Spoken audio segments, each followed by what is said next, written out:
Hey, good afternoon, more Medic 1. Today I'm going to show you how to burnish in or break in a brand new electric clutch, whether it be on this Grasshopper or any clutch basically on any mower. This just happens to be the Warner style. They make other styles, but the break-in procedure is the same. What you want to do is you want to get it cranked up at half throttle. And what you want to do, when you want to engage your blades, you want to pop it up and you want to pop it down before the belts stop completely. What we're trying to do is keep those plates from sticking together.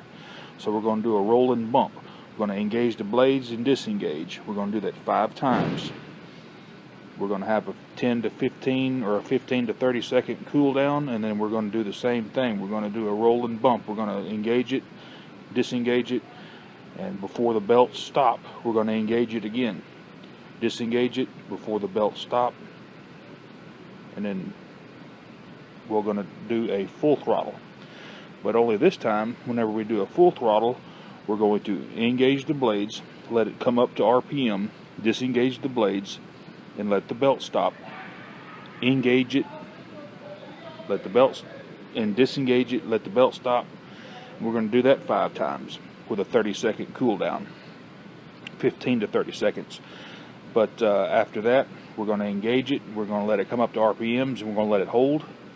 We're going to disengage it, shut the machine down, and then she's ready to go.